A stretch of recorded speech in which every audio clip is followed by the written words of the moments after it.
Hello, ladies and gentlemen, and everyone in between, for the 5th episode of my podcast, Author Talks. And apologies for whirring in the background. It is hot, and my computer's fan is really going it. Move my keyboard so I don't catch it. I'm not entirely sure I've got a plan for this week's episode. In fact, I'm pretty sure I don't have a plan. Isn't that ironic? You can be sure that you don't have a plan. The main thing that I've done is record a couple of days ago, actually, a short story that I hope you will find enjoyable. For the moment, I would prefer to maybe not freeze in the middle of sentences. That is a bad habit that I've got. I just stick and stuck and I know what I was going to talk to you about. It's about something that is facing me at this exact moment. Coming to the end of a very long project. I will not go into details because it is not something that has been announced or published yet. I mean, I've sort of vaguely talked about it in my blog. I don't want to talk about it in any detail yet. It's one of these things that, that's another thing. What is it about my sentence structure when I'm talking like this that causes me to go, and bleh, kind of stuff? Insert author talking vaguely into the void. This project has been going on and off since 2017. I began writing it in 2017. Without going into too much detail, it's an adventure series that's started as a parody of and homage to the likes of Tomb Raider and Dan Brown and the film adaptation of Clive Cussler's Sahara, which I think is vastly superior to the book. I tried reading the book, it's rubbish. But the original film with... the only one I can remember in it is Penelope Cruz. She's actually really good in that film, and she's not as much of a wimp as you might think in terms of her character role. She's actually really enjoyable to watch. But that kind of modern-day adventure using a historical conceit. I think that's the germ of the idea. Also a homage to something like Relic Hunter, which is basically, if you don't know Relic Hunter, it's this series from the 1990s that had a Indiana Jones-esque scenario of a member of a university faculty hunting treasures around the world so that they can't be misused and remain in the hands of those who can use them properly, need them, that kind of thing. It's this series that I'm working on started out as that. It was just one book that I wrote in 5 months in 2017, just as something to do. This was before my current series began its long gestation period, and it's actually potentially coming out this year. Hooray! The first book. But the thing that was there was its lead heroine, and the whole wonderful thing of doing research so that these locations were believable, and one street actually led into another street. I'm sorry if that's a bit of shade, but hey ho. Then I got a publisher, and part of my pitch was for this series, and I ended up getting it accepted, and I said, about sort of 8 to 10 books. That is, just to clarify, 8 to 10 books, each with about 75,000 words each, so between 70 and 75,000 words. So I found myself lumped with that in the second half of 2019. It is now the middle of 2023, and I'm finally coming to the end of the 9th book in this prospective series. I am literally 3 chapters away. It's amazing when... all of these books have a set number of chapters, or at least chapter equivalents, that go into them, and they add up to the total of number of pages and words required to tell the story. And it's good to know that you're getting near the end, but it's also a bit of a sort of thing that's hitting home. I mean, for ages I've been struggling to get this series properly finished and in a state where I could be proud of seeing it on the shelves rather than covering my face in shame. And the main thing that's coming up on me now, alongside the relief of it being nearly over, is that it's nearly over. It's nearly over. This thing that I've been working on since 2019, so including the initial work in 2017, it's about 4 years with this character and this world. And part of the problem has been the research of it, because these books are not set in a alternate what's-it or directly in the present day. They're set specifically between 2017, when I first started writing the series, and early 2020, because wouldn't it be rather weird if my globe-trotting heroine was still doing her globe-trotting in the middle of a COVID-19 pandemic? That's my commitment with this series. I wanted it to be realistic, and part of that realism was acknowledging things like elections, global political changes, current conflicts, pandemics that appeared in the meantime. That is not something I expected when I started writing either this series or the other one. It gave me a chance to actually focus on them, but oh boy. It's very interesting looking back on it, seeing the various bits and pieces that I was doing, the research, the whole book idea that crashed and burned, and I needed to find something to replace it. I thought I'd have to end the series one book short, but then an idea that just came out of nowhere flew to the rescue, and I had what I consider to be one of the better books. And as I've written each of them, it's also shown how my writing speed has improved over the last several years.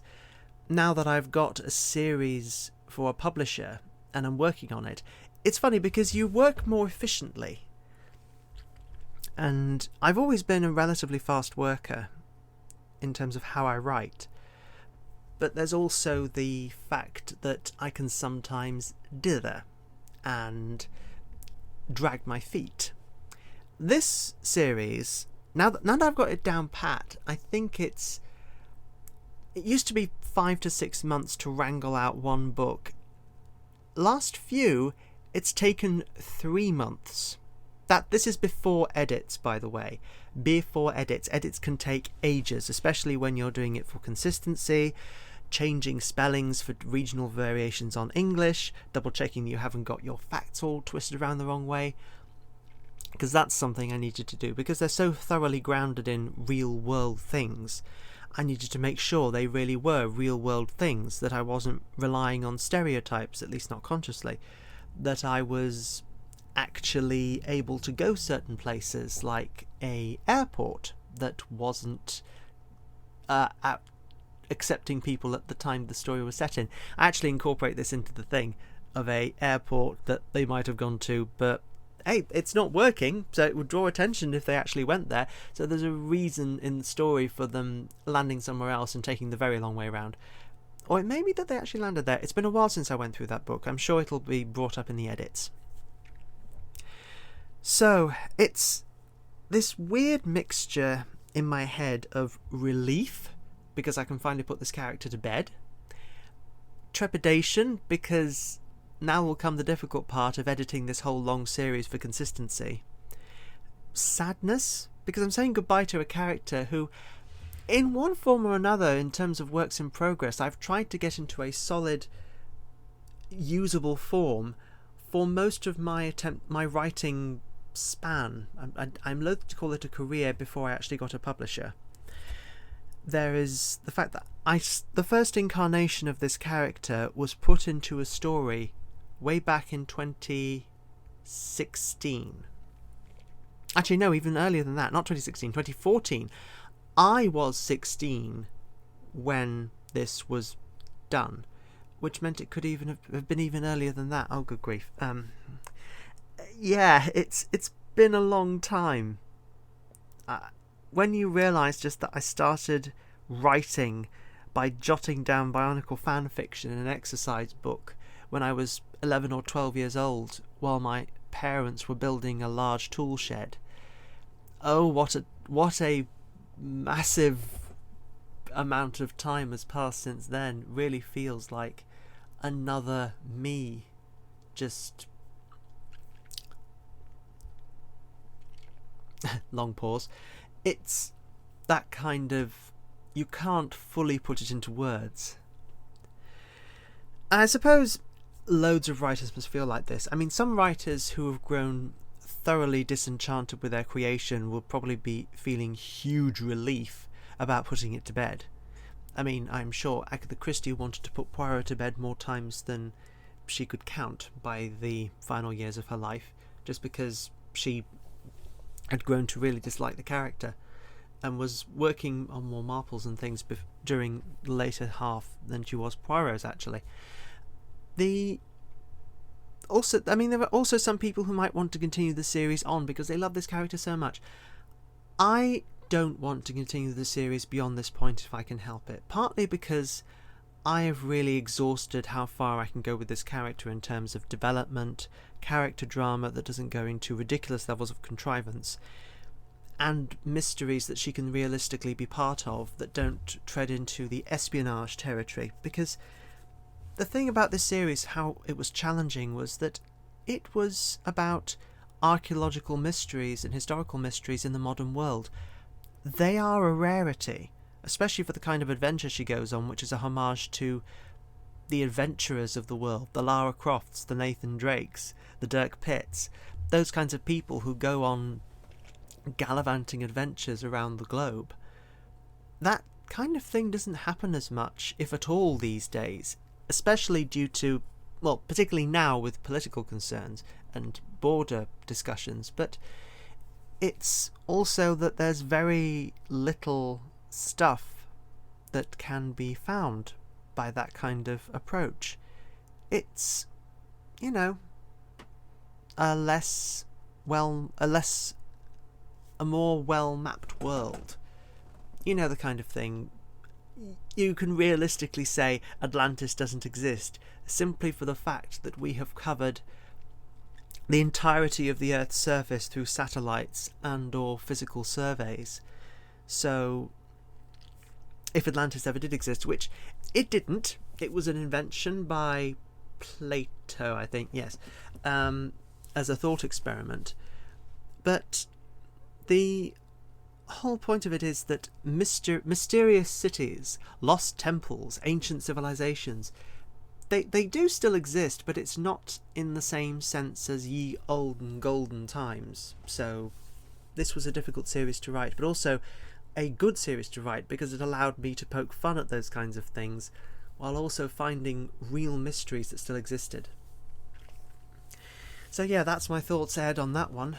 It's a tricky aspect of how you are a writer, how you are an author. That kind of stuff just happens, and it's happening to me. Yeah. On a lighter note, I'm going to present to you now a short story, one of mine again. This is a thing that I wrote relatively recently, and I wrote it for fun.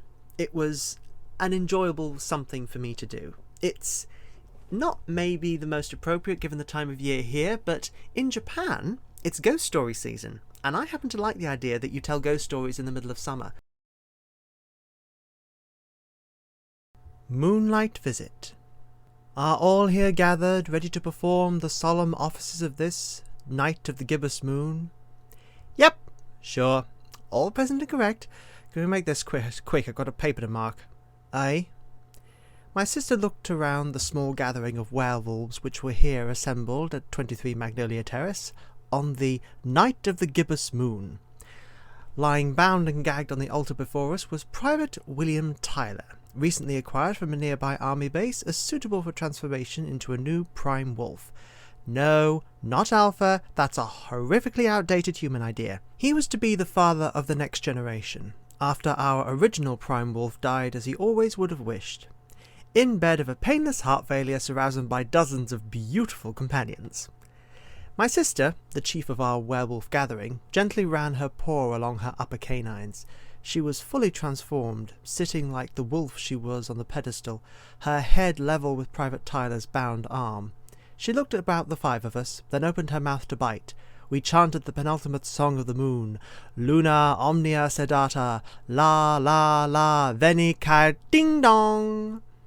The invocation came to a stuttering halt. My sister sighed, pulling away from the struggling Tyler. Who on earth can that be? It's nearly midnight. Maybe it's Mrs. Redding from next door. I told you to gag him sooner. What's that to do with me? I was supposed to strip him and wash him down, not keep him quiet. You're the one who... It's more likely a late-night delivery. You know how tardy the new delivery boy is. It's almost as bad as ding-dong. My sister sighed and turned to me. You go see who it is. Hopefully it isn't those soldiers come to ask about this man again. It was hard enough convincing them to leave last time. I pulled away, seeing one of the surrounding werewolves looking at his watch. He may have had a paper to mark, but he could have been less obvious about it. Slipping on a dressing gown over the ceremonial robes, I reached the door and opened it just as the ring came again. Good evening, Mrs. Redding. I didn't expect you to be here at this time of night. The old woman smiled apologetically. I'm so sorry. I forgot to drop this off. It's a copy of the minutes from the last Institute meeting. I meant to distribute them earlier, but my brother's grandkids came round. Of course, thank you. I wouldn't have come so late, only I saw the lights were on. Lights?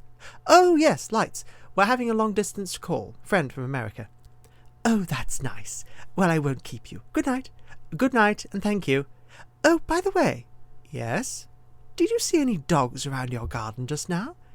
I kept as straight a face as I could. I don't think so. All our dogs are asleep.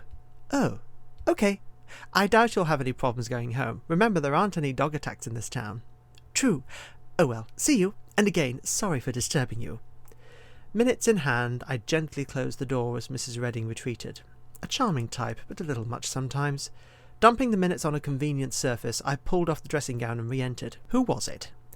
Mrs. Redding with the Institute minutes. That reminds me, I need to talk with Mrs. Partridge about the arrangement for the next school outing. And who came round here in wolf form? None of us. The man with the paper to mark was sounding testy. None of us would be that indiscreet. God, I wish we could just move into some stereotypical abandoned castle. We'd have less human problems. We tried. They're all occupied. Now, where were we? I think it was about the la-la-la bit. No, it's la-la-la. And we just said Venicilum. No, it's Calaria. Get it right. My sister growled. Can everyone just get into position? We all did. We resumed haltingly from where we'd left off, then my sister snapped out again. No! The whole mood's wrong. Start from the top again. I swear I heard Tyler groan. We started from the top again, minus the initial call to attendance since everyone was demonstrably there. We'd just reached the bit again. Veni calarius somnius lup ding dong. My sister really did growl this time and stamped her foot. Who the hell is that now? I'll go. I went before anyone else could protest. Again at the door in a dressing gown, I went to check. Sitting at the front of the door, I saw one of my own in wolf form. I quickly shuffled him inside, then closed the door again as he transformed into a human shape. What the hell are you doing here? People can see you out there. Some daft idiot told me I had to be here. My brother flexed his shoulders. You have any idea how hard it is to run from Calais to here in 3 hours? I looked him up and down. I'm surprised you're not damper. I hitched a ride on the Channel Express. What's that? Some shouting had started, and a scuffling. I sighed. Oh dear, the man Tyler's broken loose. Tyler? New edition, Prime Wolf candidate. Oh dear, here he comes. Tyler had indeed broken loose and was heading for the door with the others hot on his tail. My brother stepped suavely up to him, caught him, and looked him directly in the eyes. Hello, anything the matter? I groaned. My brother's way with men is almost tiring at times.